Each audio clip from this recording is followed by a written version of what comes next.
Hey guys, welcome back to another episode of the Picture This podcast. I'm the AntMan. Appreciate you guys checking out the podcast last week with our very first guest, Chase Rice, and making it such a huge success. I cannot thank you guys enough. If you haven't seen it yet, at the end of this video, we'll have a link to it, so make sure you check that out. Today's guest is Dustin Lynch. His new single is called Mama's House. Leaving pieces of my shattered heart scattered like glass. I'd burn this whole town down if it wasn't for my mama's house. With that video, literally fire. If you haven't checked it out yet, I got a link in the description here below. Make sure you check that out. Let's get this thing rolling. Episode number 2 of the Picture This podcast with Dustin Lynch starts now.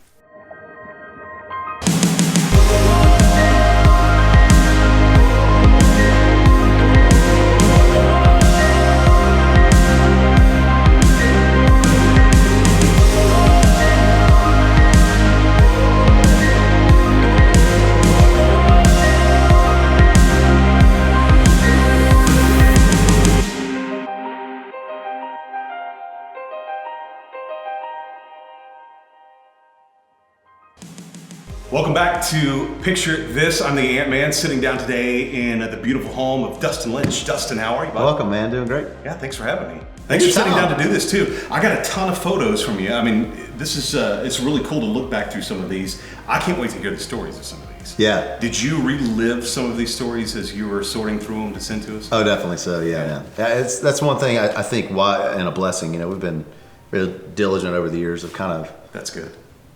Either taking pics or videoing this crazy ride we've been on. And, document it all. Document it all, but of course before that, Mom was in charge, and thank goodness, thank goodness she's a bit of a hoarder too. So she's got a lot of them still. We do have a couple that Mom is in. Yeah. Like me though, our family looks fatherless because I shoot all the photos. So it's my wife and my daughters, and there's get you a big mama selfie stick or something. I should invest in that, right?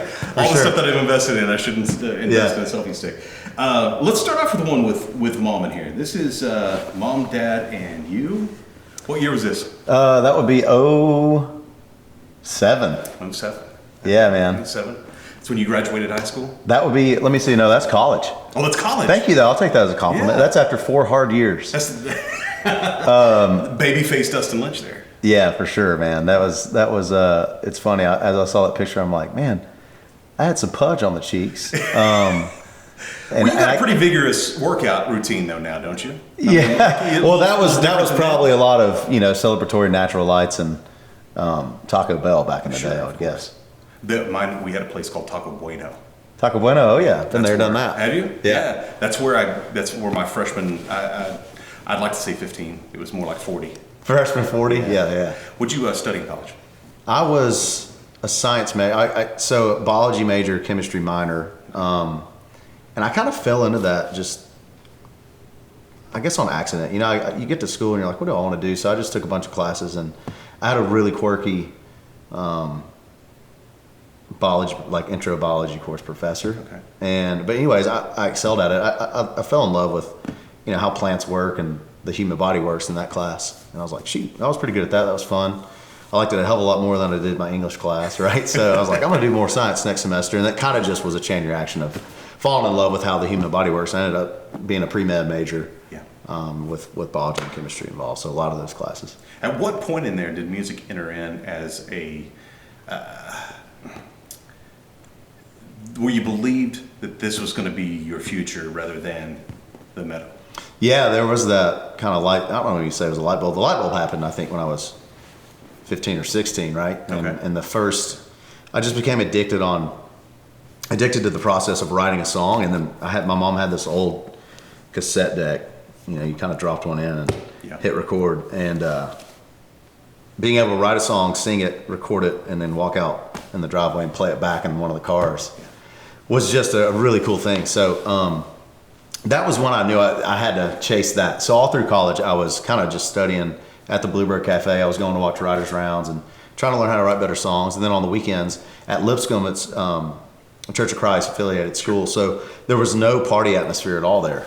We had to literally sign our names out and what family member we were going to visit if we weren't coming back that night to the dorm. No way, really? Yeah, so we would lie. I'm headed home to so and so's house.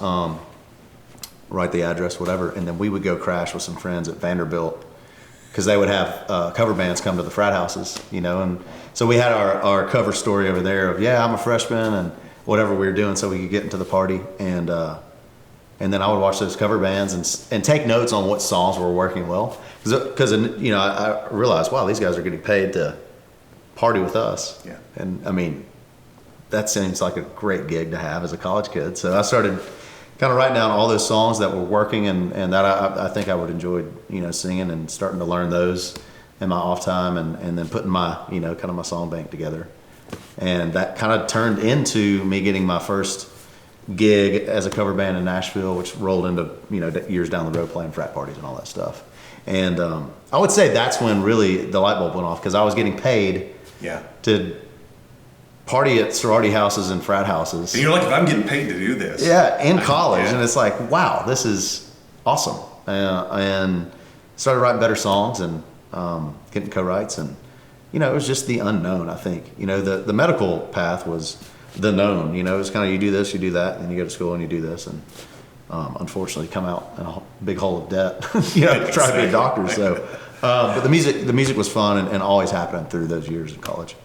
You mentioned the Bluebird, so let's hit the Bluebird picture. Yeah, man. How about that one right That's there? funny. I see Jeff Still back there. I was going to say that. Oh, yeah. Jeffrey Still's back there. There's my mom too. Wow. Hey, I don't specifically. Yeah, mom's in the background there. Over there.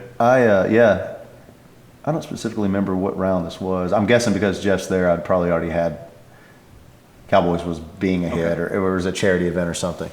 But yeah, Bluebird. You know, I started playing Bluebird in high school. I'd drive up with some buddies, and we would do the open mics. And how'd you get in?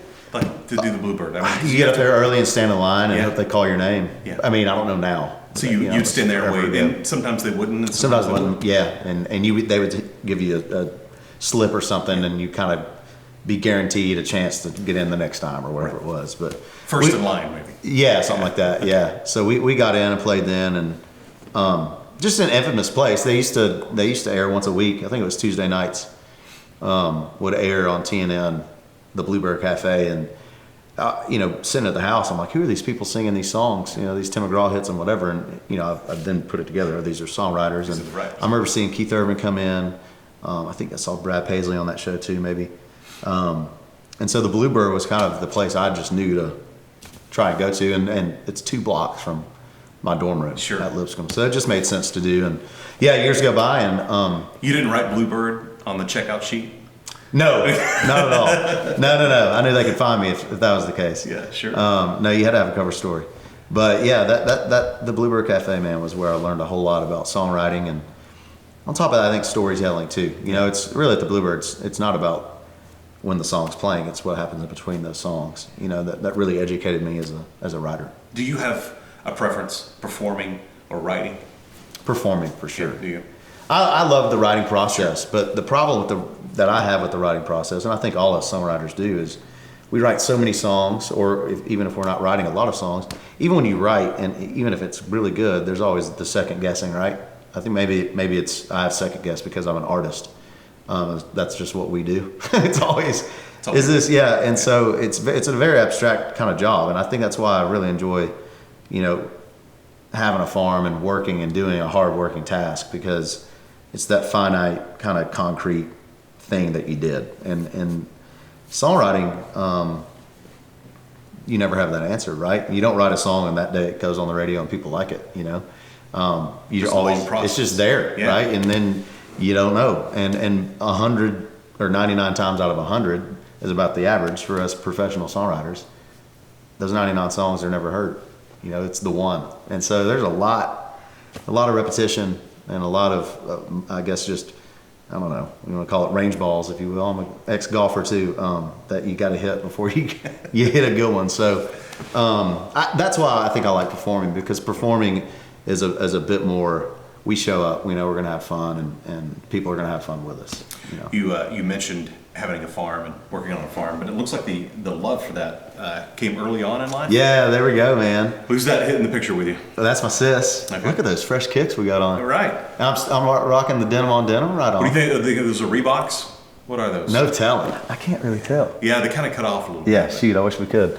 Mine were fastbacks back in the day. Fastbacks? Fastbacks is with the Velcro. I would lose sleep over the our big thing was the pump ups. Sure, yeah. So that would be Reebok pumps. Yeah. Yeah, that's our. We had such a blessed childhood, man. We had about 10 acres right there, and always had horses, and that was a cow that I don't know how we ended up with her, but I think her name was Sally Mae. Really? Sally? That sounds like a cow's name. Yeah, Sally Mae. She was the cow. sweetest thing. She was, as you can tell, just like a dog. But it was a pet. She was a family pet. Yeah, tell a pet, and I don't know. That was probably some sort of long tale that mom and dad had to tell us whenever they sent her off to become someone's dinner.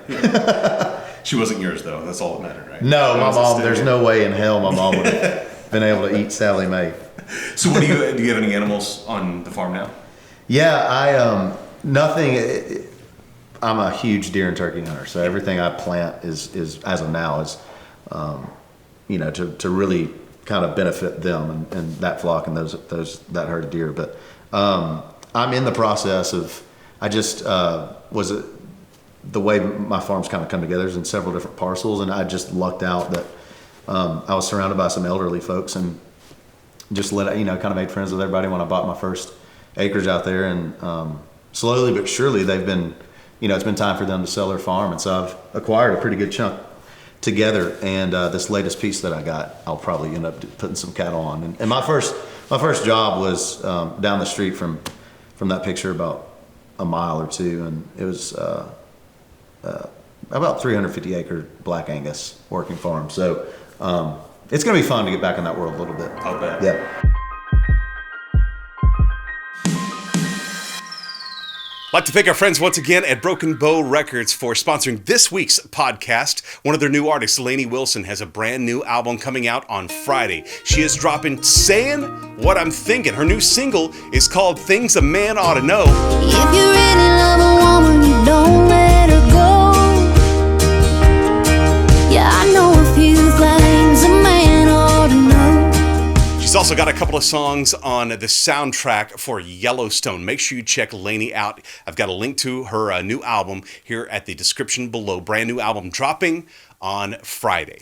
If you're still looking for a way to, get in better shape for 2021 and shed some of that excess weight, get in that New Year's resolution that you probably abandoned week number 2 in the new year, we've got something for you. It's the 8-Day Jumpstart from our friends at Singular. If you haven't checked this out, it's all natural, it's all plant-based, it's totally safe. So looking for something to give a fresh start to this new year, a new way to start a healthier lifestyle. This is the way to do it. And I have a link for you and you need to check out. It's at picturethispodcast.co/jumpstart. Picturethispodcast.co/jumpstart. Check out the 8-Day Jumpstart from Singular today.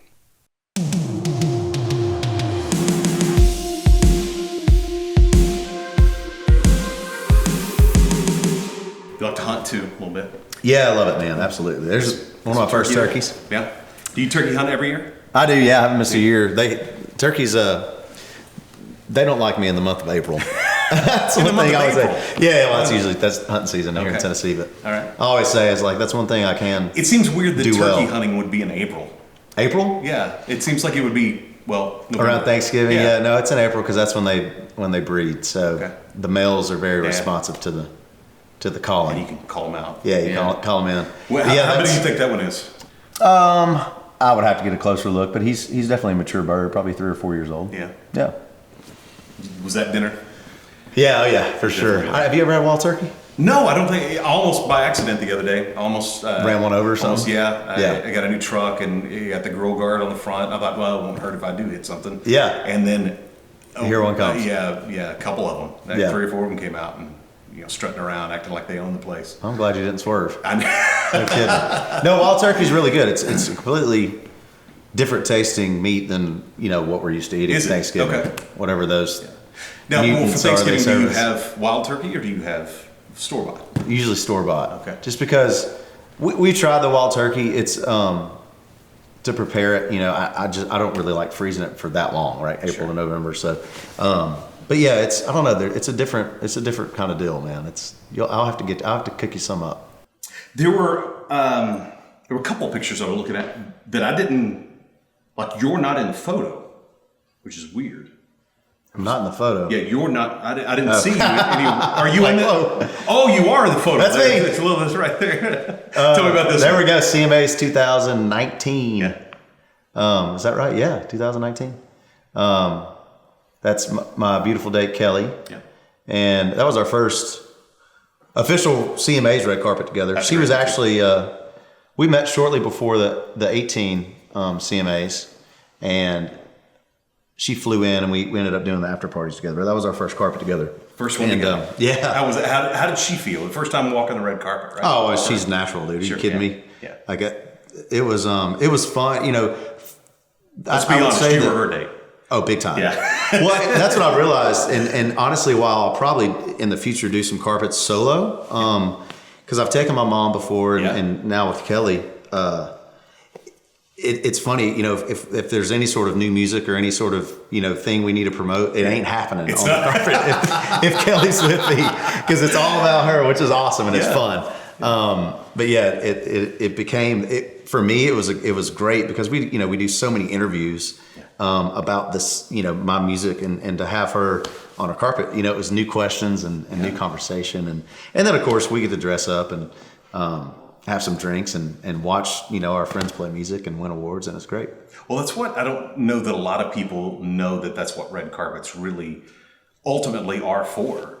It's for business. Yeah, oh yeah. It's a business thing. It's not just showing who you're. I mean, even the showing what you're wearing is a business deal transaction in and of itself. It is, yeah. No, it's a great. And when you're not doing business, it's kind of hard. It's like, well, we came here to do some business. We didn't do any of that business. Right. Yeah. It's a great platform, you know, for us to get in front of a lot of media that we usually don't get a chance to, you know, because they're there for the big night. You know, CMAs are kind of like our Super Bowl, so everybody comes to cover it. Yeah. Award shows were weird last year, 2020. You think will we get back to the normal schedule? I think in the fall we will. Yeah, I think so. You know, it sounds like.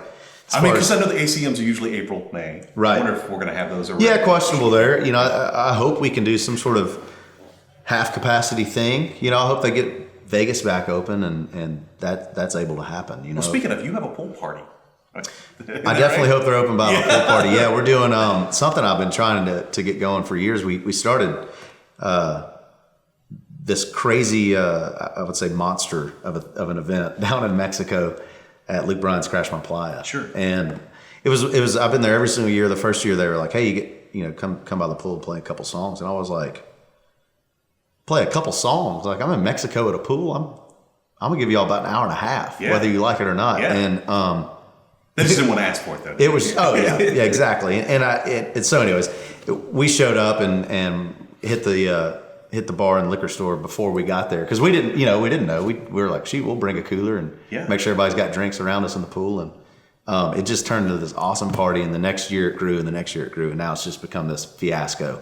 And so I've been trying to figure out how can we bring that experience back to the States, and because it is my kind of branded deal, and Vegas was eager to buy it, jump on it, which is a perfect fit for the circus that it is. So I'm really excited. Pool situation's happening first weekend of June, and it's sold out within no time, which is a great sign for me.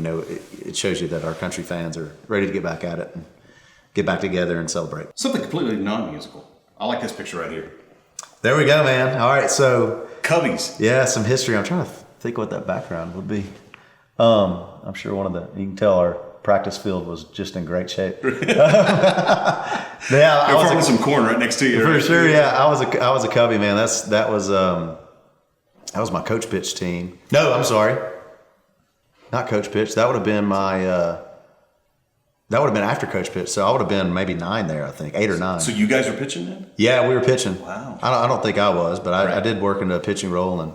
I've always had a love for the Cubs because that was my Little League team. I stopped playing after Little League because it started messing with my golf swing. And then here, talk about full circle. Yeah. Getting to throw out the first pitch at one of the games. Who were they playing? Oh, shoot, man. I don't. Does it say?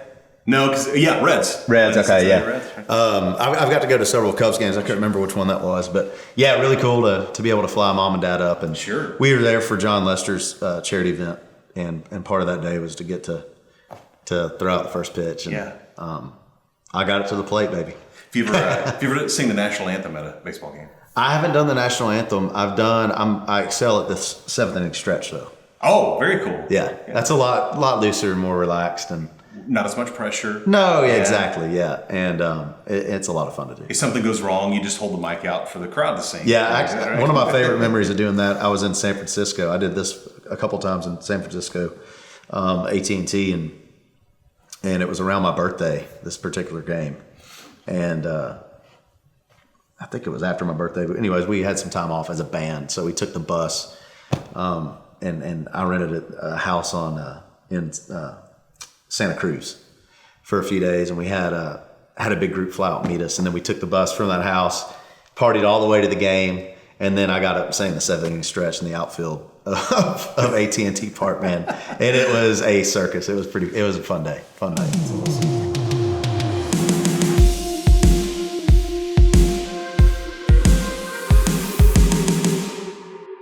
You know, we hope to have our friend Jimmy Allen on the Picture This podcast soon. We'll be working on that. For now, you need to check out his new song with Brad Paisley called Freedom Was a Highway.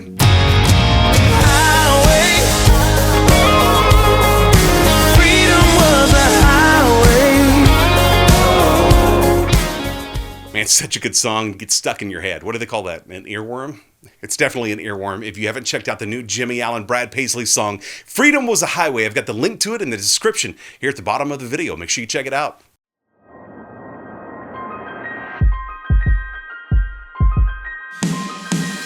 This picture right here it's insane because we haven't seen this photo in a long time, but also where it is. One, it's you on stage, but it's you on stage in Madison Square Garden. Yeah, man. Wow. I'll have to look and see. That looks like it would have been the Thomas Rhett tour, maybe. Sold out. Yeah, that was Thomas Rhett tour. I'm looking at my light show now. You can tell by the light show. Yeah, well, usually I can tell by the staging that I'm on, but because I'm kind of blocking it. But then I saw my lights back there. Yeah, that was a fun.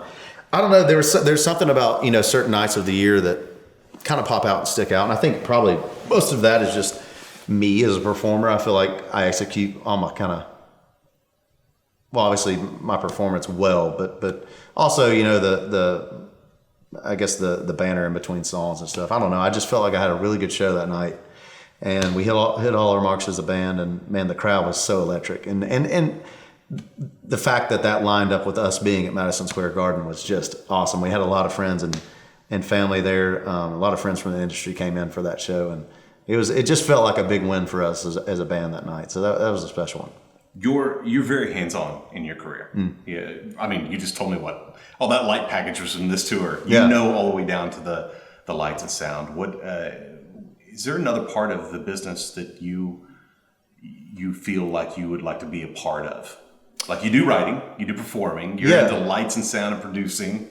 You're very knowledgeable about what radio is doing and how that's working. What else is you want to get into? Yeah, well, I've been working for a while, kind of off the radio and behind the scenes on, helping new artists and writers and move to town and get that going. And so I want to continue to kind of cultivate a village here in town that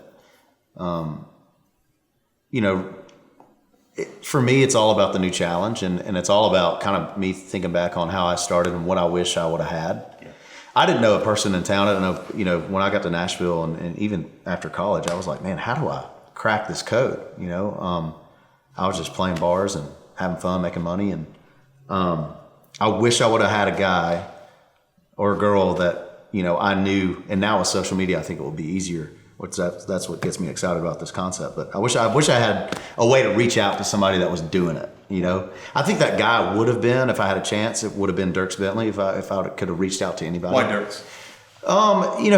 He kind of came out and hit it full throttle and was just the new kid on the block. My senior year of high school, I believe. Yeah. And so and then he put out his second album. I think it was Long Trip Alone. Maybe it was his second album's name, but it came out, in a couple of years into college, and I just loved what he was doing, and it was fresh, and he was the young dude on the scene that was blowing up, and seemed like a cool guy, and so I was really just trying to figure out where he was recording, who he was writing with, who his producers were, and ends up, fast forward years down the road, I end up being able to reach out to Brett Beavers and Luke Wooten, his producers, and that's who I made my first album with. So it ended up in a way happening, but if I would have been able to reach out to Dirks and gone, hey dude, steer me in some sort of direction so I stop wasting years and time, or if can I come write for you, or whatever it would have been, right? I would have loved to have that. And so, to go back to the initial question, I'm working on, creating that roof and that village in town, and exciting stuff. And we're starting to, find new writers and artists, and to be able to support them and help them out's a dream of mine. This right here has to have been a dream come true. Oh yeah, man! Wow, look at that smile, right? Can you tell I'm happy? Reba on stage, Grand Ole Opry. This is your induction. Yeah, this is the induction night. She surprised me that night. That's huge. I told my crew, I was like, look, because they asked like, who would you like to do your induction? I said, I'm not gonna. I want to be surprised. I'm not gonna give you a name that I want to be there. That's not how I want it done. I want somebody to surprise me. And the reason I think I did that is because I remember, and whether she knew or not, I'm not sure, but I remember Garth Brooks coming out for Carrie Underwood. I was there for her induction night, and it was just an amazing moment. So when Reba turned the corner, I could not believe it. Like freaking Reba McEntire decides that she wants to take the time out of her life and busy schedule to come do that for me and my family. It was really neat. The problem was, and then this picture, it's my parents and Reba. And the problem is after we got off stage, no one wanted a picture with me. Where's Reba? Yeah. All my friends, all my family, everybody, my village that works with me. Everybody's like, "Hey, can we get a picture of Reba?" I was like, "And I'll just chop liver over here." But an amazing night, and she's such a sweetheart of a person, and she has honestly been just a major influence on how it's done and how you continue to do it. Right? I mean, she's been at the top of the pinnacle of this business since I've been alive. And still is. Yeah. And still brings it. I've gone and we've got to spend some great time together out in Vegas, when she was playing out there with Brooks and Dunn, and get to hang out before those shows and afterwards as well. And do you go to those as fans too? Oh, big time. As a fan, I mean. Yeah, big time. And fans plurally, because it's usually me and a couple guys. Yeah, for sure. From here that go. Fans as well. Yeah. And they play weird days out there, so it allows us, between our tour dates to go do it, and like a Wednesday. Yeah, exactly. So we can fly out there and hit the show and then fly back to where we need to be. But they still bring it, man. But Brooks and Dunn and Reba, just anybody gets a chance that's watching to go watch that show when they're back up, go do it. It's great. Where do you hope to? Where's one place you want to play when everything really gets back to? I don't say it like it was. Maybe hopefully to be better than it was. But I think it will be better than it was. Yeah. Where's one place that you go, man? I'd really like to play that place. Gosh, that list is long, for sure. But for myself, we've been able to play most of the places that country artists can play with other people. I haven't headlined those places, but I've been a support act for them. Sure. So, I've played most everywhere. Funny enough, because I was an opening act on Luke Bryan's tour for 2 years, we got to play some major event spaces for the first time ever. And because I was first in line, I was the first act ever to play in the new Viking stadium. Place, yes. I played Wrigley Field before Luke Bryan played. I always rub it in his face too. Yeah. But dude, I played there before you did. But I don't know. I think to headline, there was my favorite band in the world is Incubus. Is it really? And they recorded a DVD back when we had those things. Yes, sure. Now it'd be a Netflix special. Yeah, they recorded a Netflix special back in the day. At Red Rocks. Yeah. It's called A Live at Red Rocks, and I watched that DVD, 1,000 times. And so that's always been a cool venue that I've wanted to play, and it just so happens that when I was on tour with Keith Urban, that was the one date that I wasn't a part of. And it kind of bummed me out for a split second, and then it hit me. I go, you know what? Because it happened like that, I refuse to play Red Rocks. If it's a part of a tour I'm on supporting until I headline. So I think we're really close to that happening. We got a great fan base in Denver. They've always been crazy. And and very supportive of what we do out there. So I think we're pretty close to pulling it off. But that would probably be one that I look forward to headlining. I think it's very attainable in the near future. On our next episode of the Picture This podcast, I sit down with Granger Smith. I needed every penny back then. Yeah. Every gig mattered. And so I couldn't even look at the White House and say, we'll get a good night's sleep. I needed the Friday night gig. So we drove after the show, we packed up the trailer, we were in a van, and we drove to Dallas. We got to Dallas about 5 a.m. Right. So our flight left, I think, at 6. We flew to the White House, and it was just this incredible picture. Unbelievable experience to be there. We met George W. that day and played music there, and it didn't even matter. I was so tired. It didn't matter. I didn't feel fatigued at all.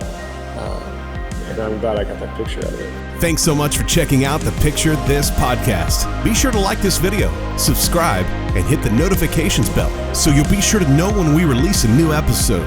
They come out each Tuesday night at 6 o'clock Central. Want to be the first to hear who will join us next? Follow us on Instagram and Facebook at picturethispodcast.co. Hey, it's the AntMan, and we'll see you next time on the Picture This podcast.